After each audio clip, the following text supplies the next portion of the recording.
Newer data entrepreneurs are always looking for better ways to sign high-paying clients into their business. So in today's video, I'm going to tell you exactly what you need to do in order to start signing more high-paying clients into your data business. And be sure to stay to the end because that's where I'm going to be sharing a lot of ideas for what you can actually sell in order to sign high-paying clients into your data business. For the very best data leadership and business building advice, be sure to subscribe to my channel and hit the bell icon to be notified when the next episode drops. Now, in case you're wondering why I'm qualified to talk about this topic, I've been a data entrepreneur since 2012, and after serving 10% of Fortune 100 companies, I started coaching other new data entrepreneurs to start their own data businesses.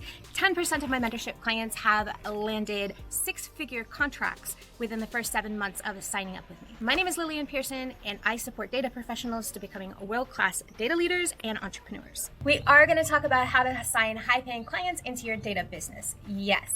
But first, let's discuss what qualifies as high pay. Now, if you're selling data implementation services, then definitely, if you can score $300 per hour for data implementation services, that's going to qualify as high pay. Now, if you're selling data leadership services like advisory services and strategy, you would want to aim more to the $500 per hour mark. And if you're selling data products, how I would really qualify as high pay would be if you can earn $1,000 per every hour you invest into your data product in terms of sales, marketing, operation, and maintenance. If you can make $1,000 return on investment for that time, then I would definitely say that you're getting paid well for your data product. And the nice thing about data products is that you can scale them in a way that any one customer doesn't really have to pay too much for the product, but you're still able to earn pretty decent return on investment for the time you spend on those products. Data products are a bit of a special case, so I'll cover that in more detail in a minute. The next thing I want to cover is what is required of you for someone to want to spend a lot of money for your products or services. This really comes down to three main things: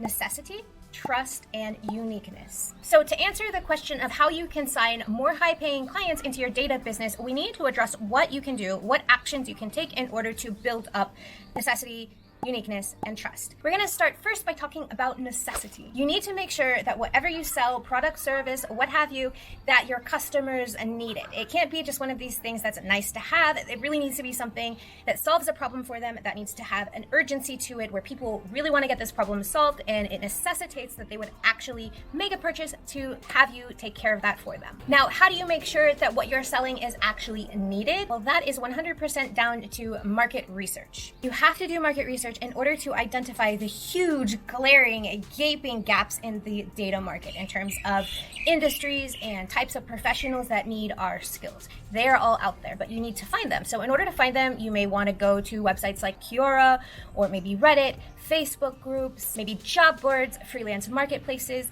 anywhere where people are reaching out for help on your area of expertise. By looking at how people are asking for help in terms of job postings or questions, you can get a pretty good idea of their level of urgency, and you can also see the degree of saturation in terms of other data professionals filling those requirements. You want to make sure that all of your products and services in your business are of high necessity and low supply. I would love to hear from you in the comments below. Leave a comment letting me know what you do with your data business and who you serve. So let's talk about uniqueness. Now, there must be some topics, some sub-disciplines, some offers in the data science space that you are just so sick of hearing every other data professional talk about. So what I want you to do is stop and do not do what they are doing. For example, data storytelling is super popular right now. It would not be a good time to start a course teaching data storytelling to other data professionals just because everyone else is already doing it. It's definitely not unique. But what you could do, however, is take those same data storytelling skills and offer them to a unique client avatar, someone who actually really needs them, and make a killing in doing so. An example of these types of professionals would be anything from marketing leaders to healthcare leaders. I could go on and on. What you really have to do is take your data skill set and then do that market research again and figure out, okay, who are the professionals? What are the client avatars? What are the industries and roles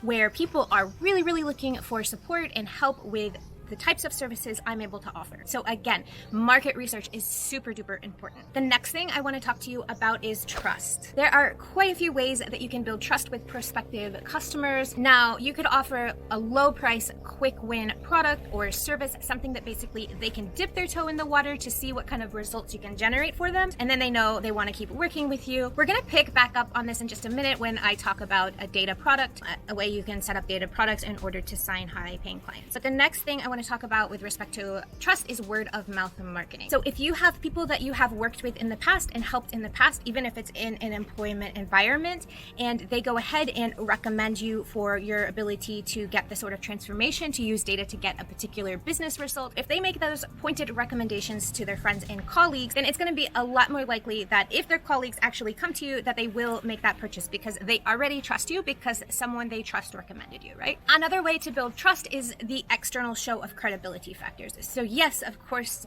degrees and certificates are great, but in all honesty, in the business world, no one really cares that much about, unless you went to MIT or Harvard or Stanford or something like that, people don't really care that much about your degrees, and they definitely don't care about certificates. The big thing really is testimonials. If you can get results for people and then show those results as proof and evidence of ability to get results for more people, that's going to be one of those things that really helps potential clients trust you more. And the last thing you can do to build trust with prospective clients is really just build a relationship with them over the long term. It usually requires you to have a website, an email list, a content strategy. So this is the long game. This is like showing up, day after day, week after week, year after year, and continually giving value and contributing and helping your community. These are the types of things that then builds trust in the long term with your community members and prospective clients. Now, if you are like most data entrepreneurs, then you're probably selling your time for less than $300 an hour.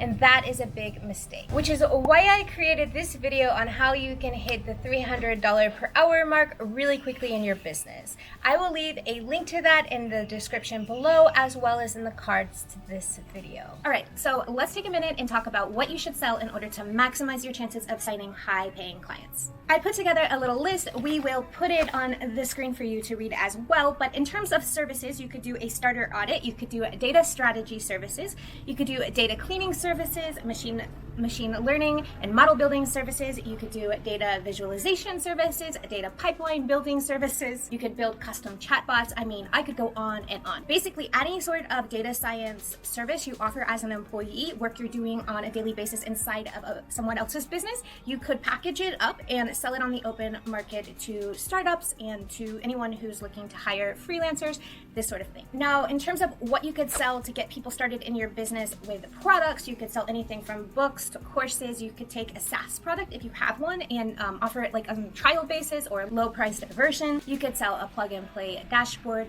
In all honesty, there are almost an unlimited number of ways that you can repackage data science expertise in terms of products and services and sell them on the open market. The trick really is that you've got to make sure that the customer, the avatar, the person you're actually creating this product or service for, that you're actually selling them what they want and need. So you want to have conversations with them, probably do some interviews and survey people in your demographic to make sure that what you've created is actually what they're wanting. Let me illustrate with that data storytelling example. Now, if you speak to most leaders in the healthcare space who have a decent budget to get their data storytelling needs met, almost none of them would want to buy a course or a book, something that requires their time to read and put together themselves. Honestly, if they have a decent budget, they just want to pay a fair rate and they want to hire someone to come in, and in this case, it would be a data storytelling services, and just serve up the results on a silver platter so they can take their credit and move on with their lives. If you are digging this conversation about how data entrepreneurs can sign